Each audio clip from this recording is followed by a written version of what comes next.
Halo anak-anak, kita jumpa kembali di ibadah online KI Sion.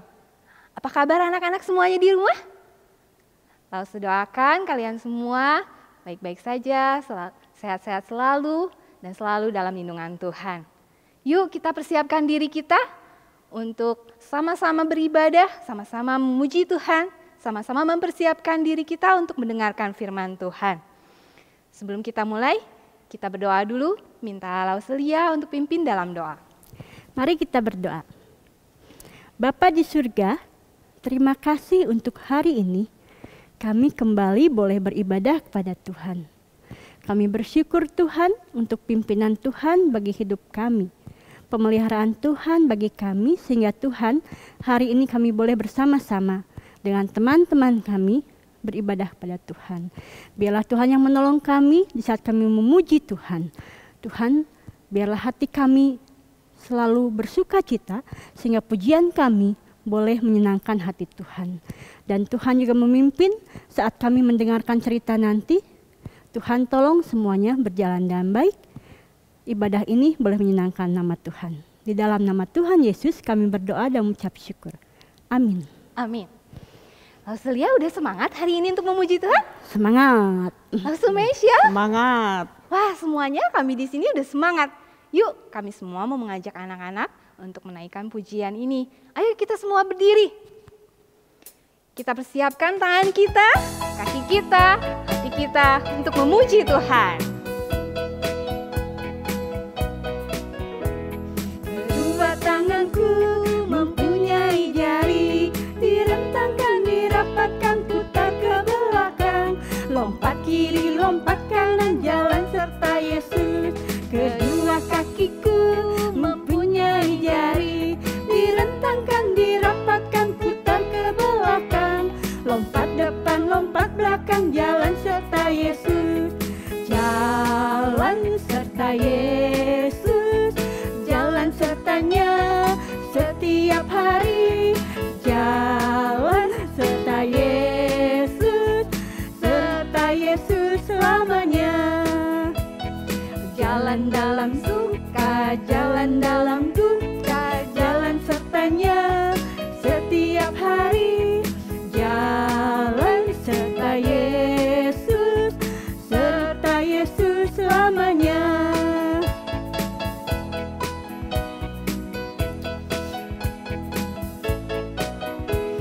Kedua tanganku mempunyai jari, direntangkan, dirapatkan, putar ke belakang, lompat kiri, lompat kanan, jalan serta Yesus. Kedua kakiku mempunyai jari, direntangkan, dirapatkan, putar ke belakang, lompat depan, lompat belakang, jalan serta Yesus. Jalan serta Yesus, jalan sertanya setiap hari. Jalan serta Yesus selamanya.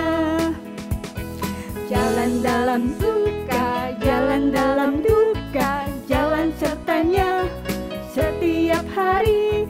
Jalan serta Yesus selamanya. Anak-anak, pujian tadi menyatakan kepada kita bahwa kita selalu disertai Tuhan dalam setiap kehidupan kita. Anak-anak mesti tetap berdiri dan masih tetap semangat ya. Lausu di sini masih semangat ya. Yuk kita naikkan pujian ini sama-sama. Ku mau berjalan dengan Tuhanku.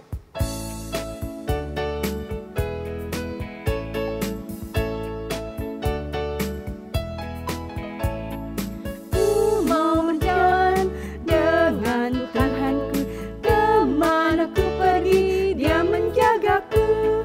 Tak usah ku takut, Dia temaniku. Ku mau berjalan dengan Tuhan.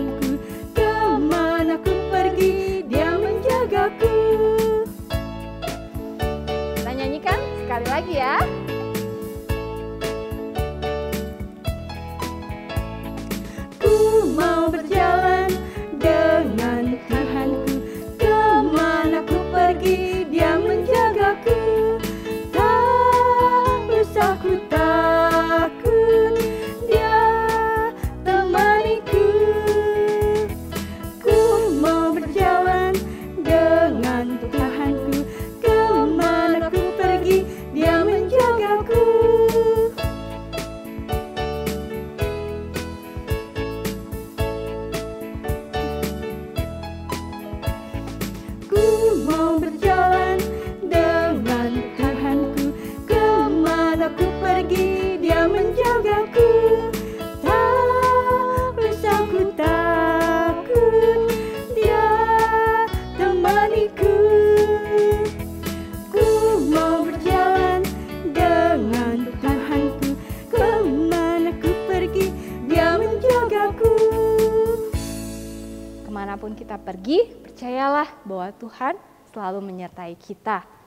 Anak-anak boleh duduk, kita siapkan telinga kita supaya kita mendengarkan firman dengan baik. Kita siapkan pikiran kita supaya kita fokus untuk mendengarkan firman Tuhan. Kita juga siapkan hati kita supaya firman itu tumbuh dan berbuah lebat dalam hidup kita. Kita naikkan pujian firman Tuhanku dengar.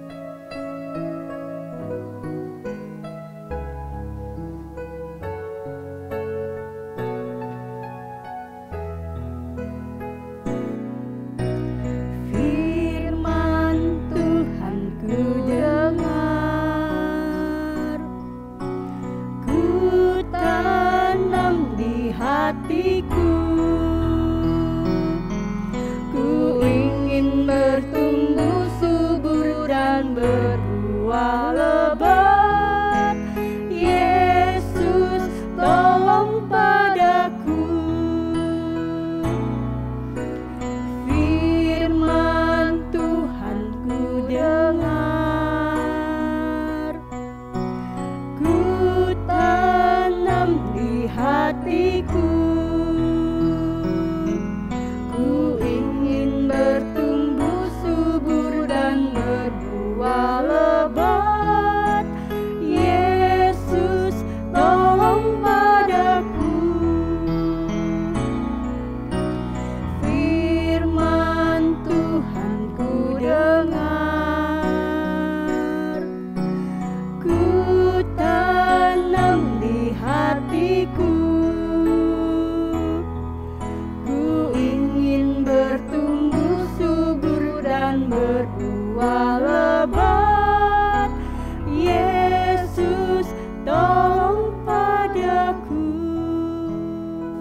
Semesya untuk doa firman Tuhan. Anak-anak, mari kita berdoa. Tuhan Yesus, terima kasih. Tuhan begitu baik kepada kami semua. Sehingga pagi hari ini kami boleh datang lagi ke hadapan Tuhan. Kami sudah menaikkan puji-pujian dan sebentar juga kami akan mendengarkan firman-Mu ya Tuhan. Bukalah telinga kami dan hati kami supaya firman Tuhan tertanam di hati kami masing-masing. Kami menyerahkan sekolah minggu dari awal, pertengahan hingga akhirnya hanya ke dalam nama Tuhan. Hanya dalam nama Tuhan Yesus kami sudah berdoa dan mengucap syukur. Amin. Amin. Selamat pagi adik-adik. Rasa sangat senang bisa bertemu lagi dengan adik-adik pada saat ini. Rasa berharap adik-adik dalam keadaan yang baik, sehat, dan juga sudah siap untuk mendengar firman Tuhan. Apabila di antara adik-adik ada yang sedang sakit atau ada keluarga adik-adik yang sedang sakit, langsung berdoa ya supaya Tuhan yang berikan kesembuhan. Nah adik-adik, sebelum kita memulai cerita firman Tuhan pada hari ini, saya mau bertanya deh kepada adik-adik. Adik-adik kira-kira pernah nggak merasakan yang namanya perasaan iri hati? Entah itu kepada teman, atau kepada cici, kepada koko, atau kepada adik sendiri. Oh mungkin yang ada di kelas Matius belum tahu ya seperti apa itu iri hati. Nah iri hati itu seperti ini adik-adik. Misalnya adik-adik melihat koko cici diberikan mainan, diberikan boneka, tapi adik-adik nggak dikasih. Adik-adik merasa, ih kok papa mama gak ngasih mainan baru sih buat adik-adik, buat aku. Kok papa mama nggak peduli sih sama kemauan aku? Aku kan pengen juga dapetin boneka baru, mainan baru. Nah seperti itu bisa menjadi iri hati adik-adik. Atau bisa juga berupa cemburu ketika kita melihat misalnya orang lain lebih disayang. Misalnya adik kita atau koko cici kita lebih disayang oleh papa mama. Kemudian kita berkata, papa mama kita kok lebih sayang pada koko cici ya daripada padaku. Kok papa mama lebih sayang pada adik ya daripada kepada aku. Nah, itu bisa menjadi sebuah ciri iri hati adik-adik.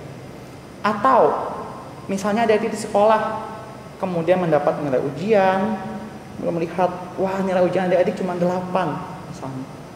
Kemudian seorang teman adik-adik ada yang dapat nilai 9. Lalu dibanding-bandingkan oleh orang tua adik-adik. Itu teman kamu bisa dapat nilai 9, kok kamu nggak bisa dapat nilai 9 sih? Kok cuma 8? Kamu nggak belajar ya? Nah, adik-adik mungkin perasaan kesal adik-adik atau perasaan marah adik-adik ketika dibanding-bandingkan itu bisa mendatangkan perasaan iri hati. Kita jadi ingin untuk menjadi seperti orang itu. Ingin mendapat nilai 9, tapi dengan motivasi yang salah. Adik-adik, dalam kehidupan kita, perasaan iri hati itu bisa muncul kapan saja. Dosa ini gampang sekali kita temukan dan kita lakukan dalam kehidupan kita. Bahkan kadang-kadang kita nggak menyadarinya. Dan yang berbahayanya adik-adik adalah ketika dosa itu kita lakukan.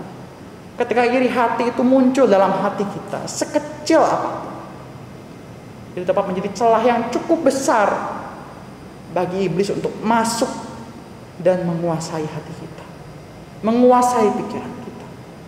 Itulah yang terjadi pada Raja Saul, raja pertama Israel.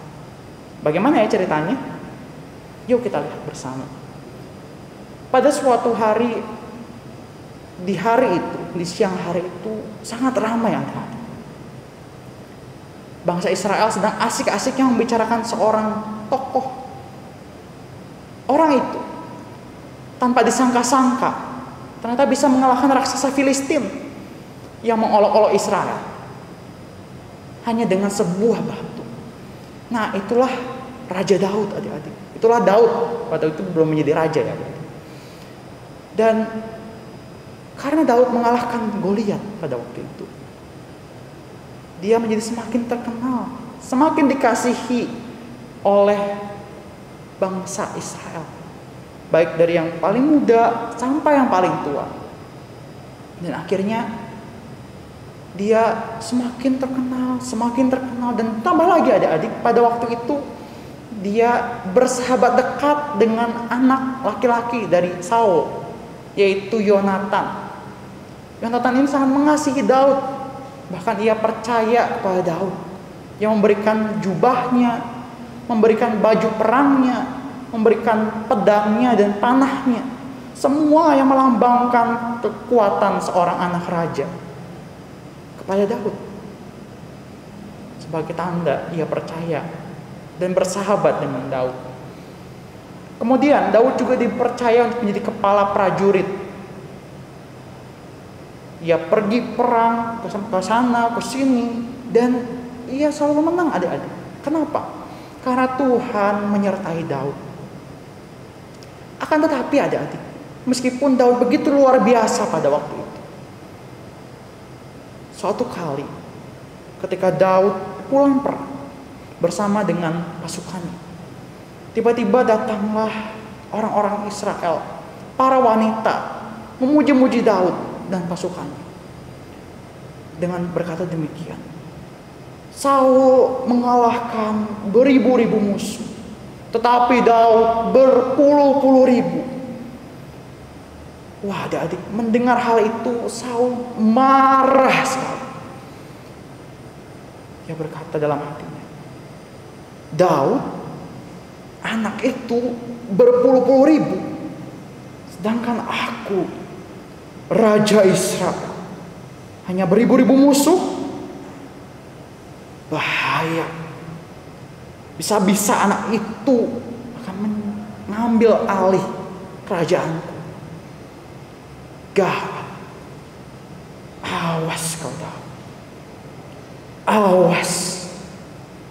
Adik-adik, Saul menjadi sangat marah dan ia dikuasai oleh roh jahat yang menjadi benci kepada Daud.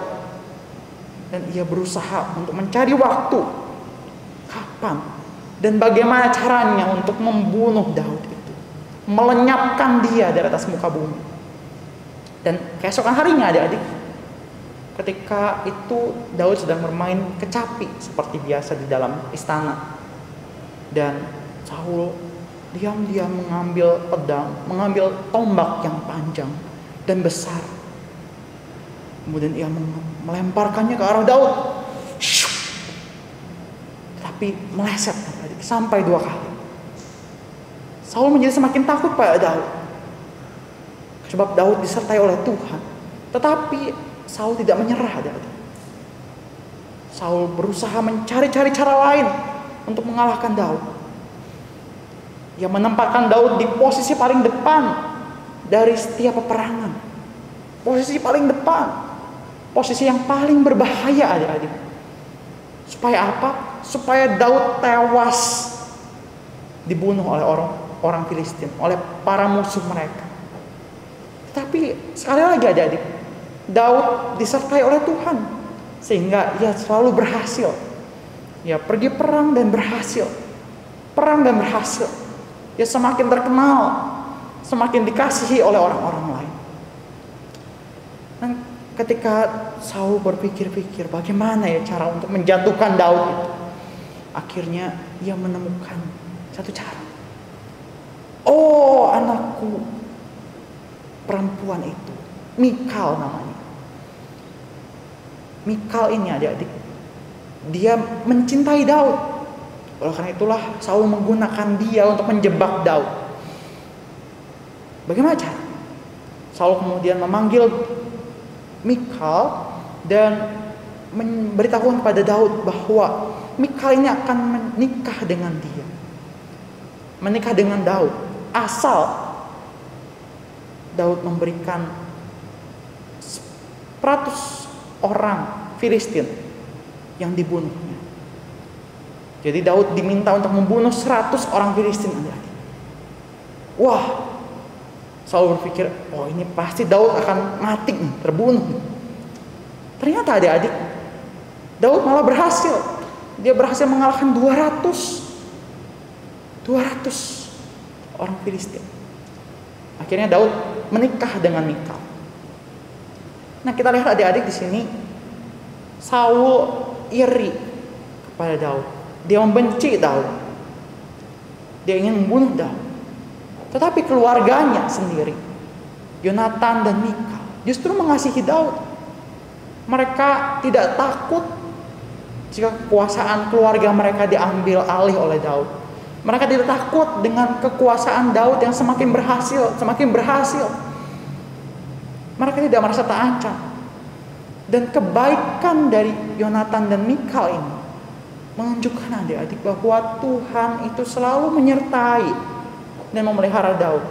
Tuhan memakai Yonatan dan Mikal untuk menyertai dia. Dan Saul semakin lama semakin sadar bahwa Daud ini disertai oleh Tuhan.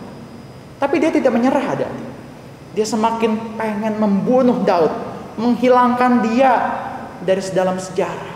Akhirnya Saul berkata kepada seluruh pegawainya, pegawai istananya yang banyak itu, Daud harus dibunuh. Dan pada waktu itu yang tanah di situ ada, dan dia berkata kepada Saul, janganlah berbuat demikian ya Raja. Masa kita membunuh seorang yang tidak berdosa, seorang yang tidak bersalah? Dan akhirnya adik-adik setelah dibujuk-bujuk oleh Yonatan, Saul tidak jadi membunuh Daud. Akan tetapi roh yang jahat itu terus menggunakan celah kecil dalam hati Saul untuk membuat dia ingin membunuh Daud. Ketika Daud kemudian pulang perang lagi adik-adik, dia menang lagi sekali lagi perang yang besar, Saul menjadi semakin marah. Dia kemudian mengambil sebuah tombak untuk kembali lagi menyerang Daud. Dan akhirnya tombak itu tertancap ke tembok. Daud yang melihat hal itu, dia kabur adik-adik. Dia berlari keluar dari istana. Tetapi Saul tidak kehilangan akal. Dia kemudian mengumpulkan seluruh pegawainya, seluruh prajuritnya, dan berkata, "Kepung rumah Daud." Akhirnya mereka mengepung rumah Daud. Dan Mikal yang ada di rumah Daud pada waktu itu melihat hal itu adik-adik. Dan dia berkata kepada Daud, "Pergilah, jangan sampai engkau terbunuh pada hari ini." Akhirnya Mikal menyuruh Daud untuk kabur adik-adik. Dia menurunkan Daud, mengeluarkan Daud dari rumah itu dengan diam-diam. Sementara itu dia menipu para prajurit dengan menaruh patung di dalam tempat tidurnya Daud, supaya Daud dikira sedang tidur dan sakit. Dan akhirnya Daud berhasil lolos adik-adik dari ancaman Saul pada waktu itu. Ia pergi ke tempat Samuel, yaitu di Nayot, tempat Nabi Samuel berada pada waktu itu. Tetapi Saul tidak kehilangan akal. Ia terus menerus terkendali oleh roh yang jahat itu ada. Dia mencari-cari Daud dan akhirnya ketemulah. Oh, Daud di Nayot katanya. Kemudian akhirnya Saul menyuruh lagi orang-orangnya untuk pergi menjemput Daud, pergi untuk membunuh Daud. Tetapi adik-adik, pada waktu itulah keajaiban Tuhan terjadi. Para prajurit yang datang ke Nayot tiba-tiba kepenuhan oleh roh. Mereka memuji-muji Tuhan dan akhirnya tidak bisa lagi membunuh Daud. Kemudian pergilah lagi pasukan yang kedua. Mereka juga sama adik-adik, kepenuhan oleh roh Allah, dan mereka tidak bisa membunuh Daud. Kemudian akhirnya Saul sendiri yang pergi ke sana untuk mengalahkan Daud, untuk membunuh Daud di sana. Tapi sama juga adik-adik, Saul pun kepenuhan oleh roh. Roh itu melindungi Daud sehingga Daud tidak terbunuh. Dan adik-adik, roh yang dahulu menyertai Saul, memberikan kekuatan kepada Saul ketika ia hendak menjadi raja. Kita bisa lihat di 1 Samuel pasal 10. Sekarang ini mencabut kekuatan Raja Saul sehingga ia tidak dapat membunuh Daud. Ia membiarkan Daud selamat. Nah adik-adik, kita bisa melihat ya, bagaimana iri hati itu begitu berbahaya, begitu merusak Raja Saul.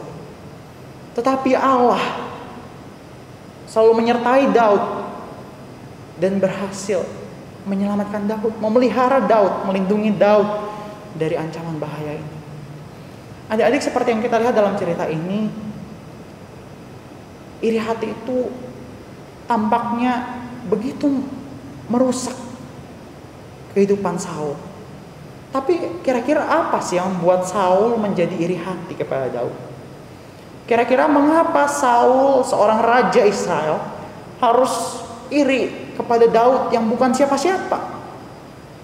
Biasanya adik-adik, iri hati itu berasal dari perasaan mementingkan diri sendiri, dan juga perasaan tidak percaya kepada kecukupan dari berkat Tuhan.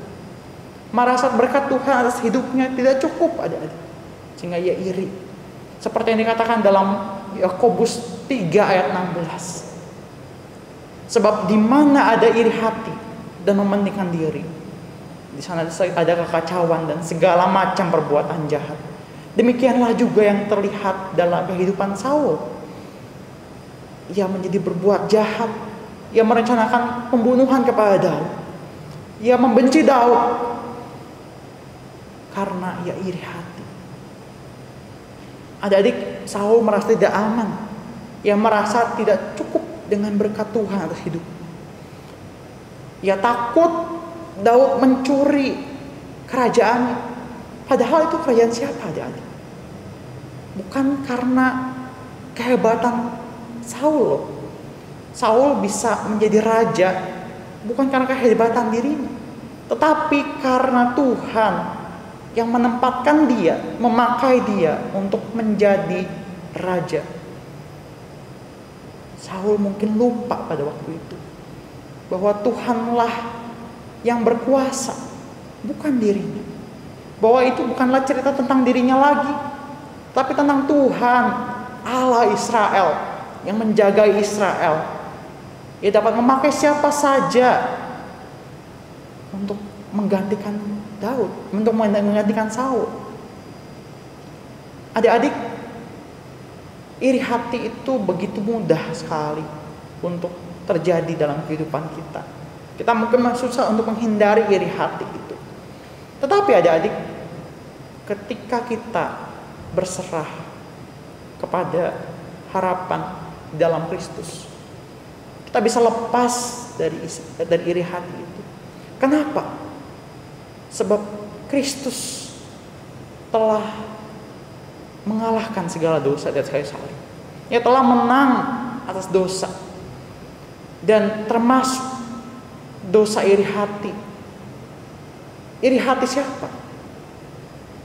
Iri hati orang-orang yang pada waktu itu ingin menyalibkan Yesus. Iri hati para orang-orang Farisi dan ahli Taurat pada waktu itu. Dan termasuk juga iri hati yang timbul dalam hati setiap manusia. Yesus telah menang atas semuanya itu. Ketika Yesus harus mati di atas kayu salib, justru itulah saat dimana kemenangan, itulah titik kemenangan Allah atas segala dosa. Dan adik-adik, ketika kita percaya, berpengharapan kepada kemenangan itu, kepada kuasa kasih Kristus itu, kasih itu akan menolong kita, memberikan kepada kita kedamaian, sehingga kita dapat tetap tenang, tetap damai, meskipun kita melihat orang lain lebih unggul dari kita misalnya. Kita tidak iri hati, sebab ada kedamaian di dalam hati kita. Adik-adik, kapankah terakhir kali kita iri hati pada seseorang? Atau siapakah orang-orang yang membuat kita iri hati dalam hidup kita?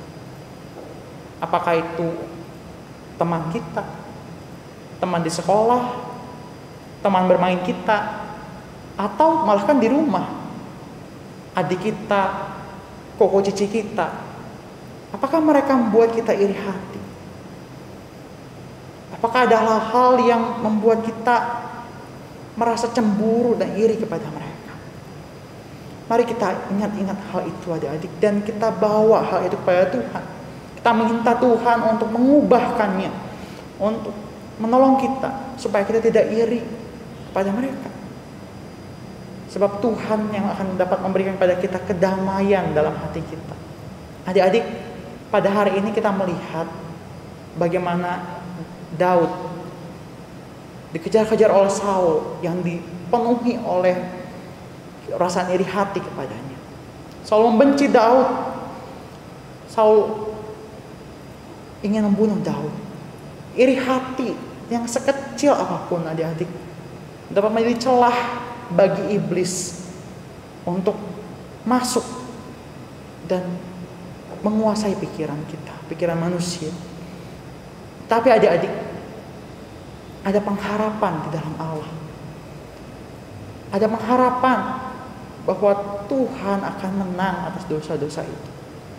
Dan adik-adik, pada hari ini kita juga belajar bahwa Tuhan menghendaki kita untuk tidak iri hati kepada sesama kita, tidak iri hati kepada orang-orang lain yang lebih unggul dari kita, tetapi kita percaya penuh pada anugerah Tuhan, pada pemeliharaan Tuhan atas hidup kita. Tuhan pasti akan mencukupkan kebutuhan kita, meskipun kita mungkin tidak memiliki apa yang dimiliki oleh orang lain. Kita dapat percaya kepada hal itu. Adik-adik, mungkin perasaan iri hati itu dapat muncul lagi dalam hidup kita. Tapi hari ini Lause ingin mengajak kita semua untuk memiliki sebuah cara untuk mengatasinya. Ketika kita merasa kembali iri hati adik-adik kepada seseorang, mari kita tuliskan perasaan itu dalam kertas atau dalam sebuah buku. Kemudian kita catat baik-baik. Catat baik-baik apa yang kita rasakan. Kemudian kita bawa perasaan itu kepada Tuhan adik-adik. Kita doakan dan minta Tuhan untuk menghapuskannya, supaya kita dapat mendapatkan kedamaian, supaya Tuhan mengubahkannya menjadi sukacita ketika kita melihat orang lain dapat memuliakan Tuhan. Ketika kita melihat orang lain lebih unggul dari kita, tapi memuliakan Tuhan dengan keunggulan itu. Bisa ya adik-adik? Mari kita masuk ke dalam doa. Tuhan, kami berdoa ya Tuhan pada saat ini, mohon ampun kepadamu. Kami tahu ya Tuhan bahwa kami adalah orang-orang yang seringkali berbuat dosa. Kami tidak lepas dari setiap dosa yang ada dalam dunia ini ya Tuhan. Kami tahu hidup kami ini terbatas, dan seringkali kami juga iri hati kepada orang lain. Tapi Tuhan, kami berdoa pada saat ini, mohon pertolongan-Mu, supaya Tuhan kami boleh tidak iri kepada seorang lain ya Tuhan. Kami boleh mengerti bahwa Engkau memiliki rencana-rencana yang baik bagi hidup kami juga. Dan kiranya Tuhan, kami boleh terus percaya dan tidak mementingkan diri kami sendiri ya Tuhan dalam hidup kami ini. Tuhan, kami juga berdoa pada saat ini, menyerahkan supaya setiap kami boleh belajar untuk tidak iri hati kepada sesama, kepada koko cici kami, kepada adik kami, ataupun kepada teman-teman kami di sekolah atau teman bermain kami. Nah, doa kami Tuhan, Tuhan yang tolong kami, Tuhan tolong sertai kami ya Tuhan. Nah, doa kami hanya dalam nama Tuhan Yesus kami berdoa. Amin. Adik-adik, kita akan membacakan ayat hafalan ya. Saya berharap ayat hafalan ini bisa menolong adik-adik untuk mengingat bahwa kita tidak boleh iri hati kepada rekan-rekan kita, kepada sesama kita, sebab Tuhan tidak menghendakinya. Yakobus 3 ayat 16. Yakobus pasal 3 ayat 16. Sebab di mana ada iri hati dan mementingkan diri, di sana ada kekacauan dan segala macam perbuatan jahat. Kita ulangi lagi ya. Yakobus 3 ayat 16. Sebab di mana ada iri hati dan mementingkan diri, di sana ada kekacauan dan segala macam perbuatan jahat. Adik-adik, kiranya kita belajar untuk menjadi orang-orang yang percaya kepada Tuhan dan tidak pada perasaan kita, tidak berusaha untuk terus membiarkan kita iri hati kepada orang lain. Mari kita berjuang ya adik-adik. Firman Tuhan pada hari ini sampai di sini. Tuhan Yesus memberkati. Anak-anak, seperti firman yang sudah kita dengar, Allah itu adalah Allah yang baik, Allah yang selalu menjaga kita. Jangan pernah takut karena Allah itu selalu menyertai kita dan selalu melindungi kita. Kita akan sama-sama belajar pujian yang baru. Jangan takut pada apapun. Kita sama-sama belajar ya. Yuk anak-anak berdiri semuanya. Kita naikkan pujian ini.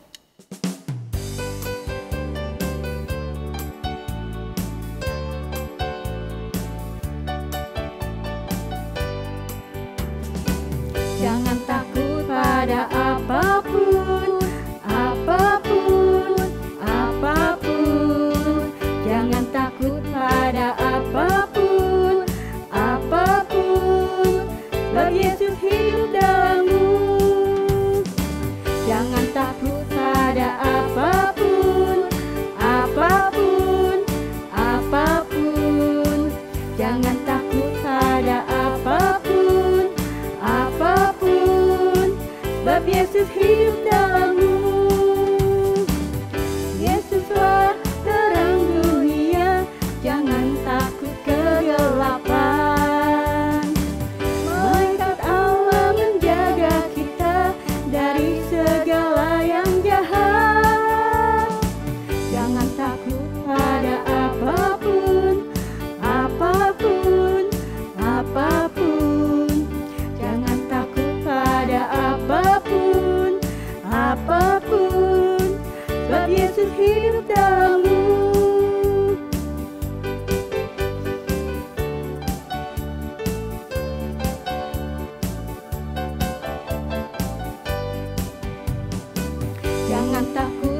pada apapun, apapun, apapun.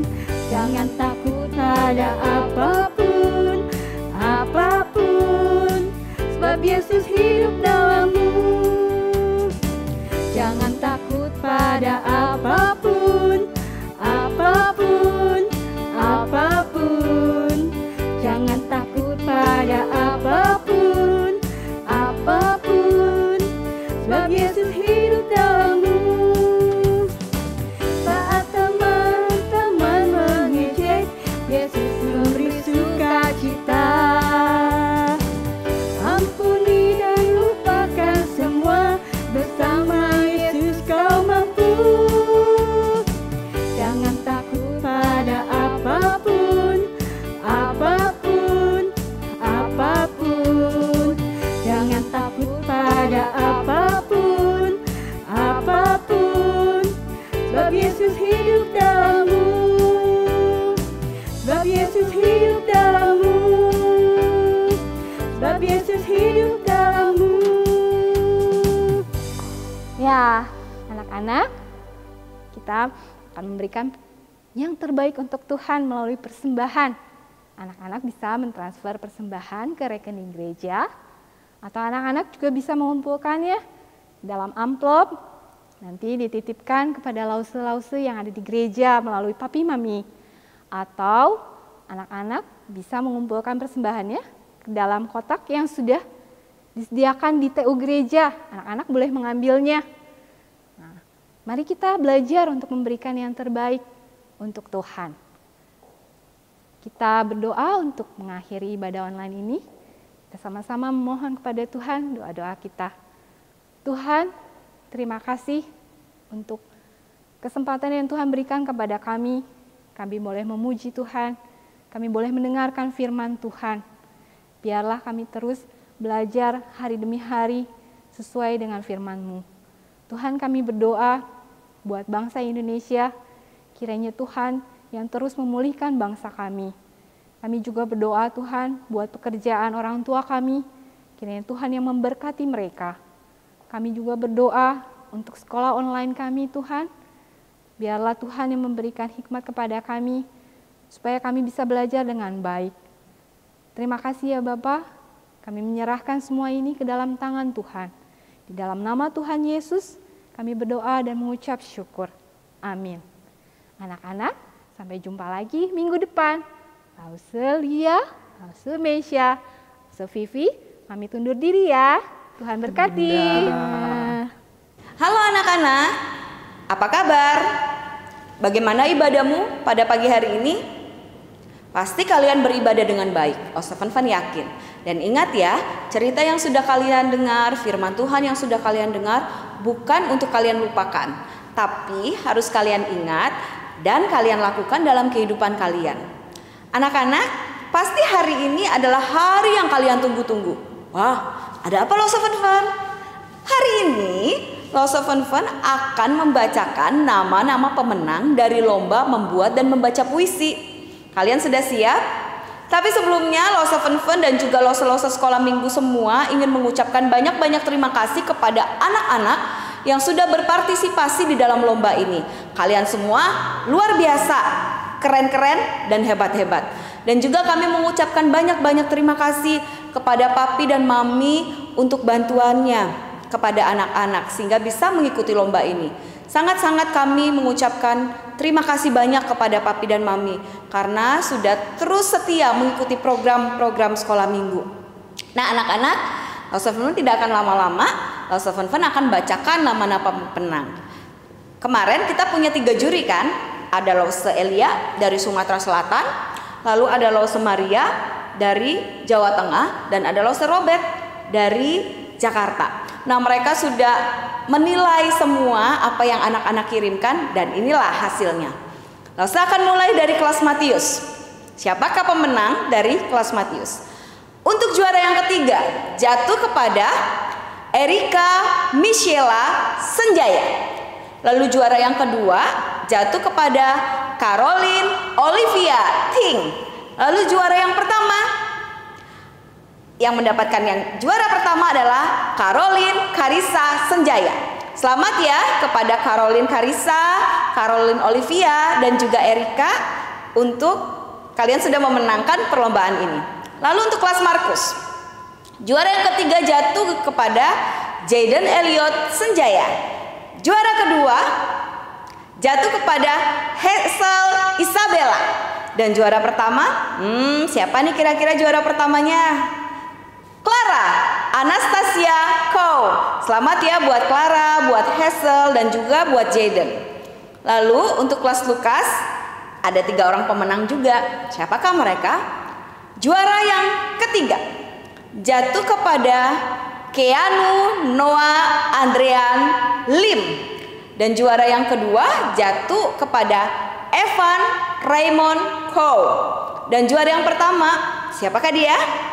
Kendrick Sean Theophilus. Selamat ya buat Ken, buat Evan, dan juga buat Keanu.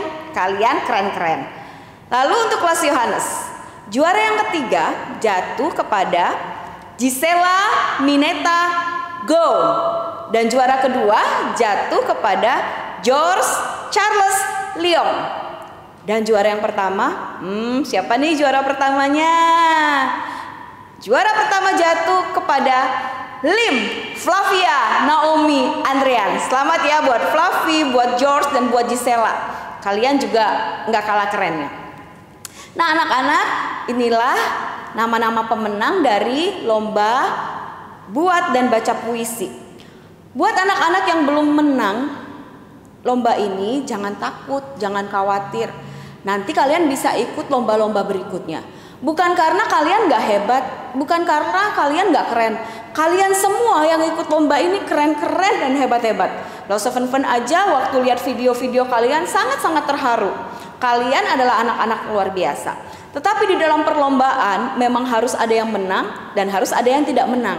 Karena itu jangan khawatir anak-anak. Nanti lomba-lomba yang akan diadakan sekolah minggu bisa kalian ikuti kembali. Siapa tahu kalian pemenangnya, ya.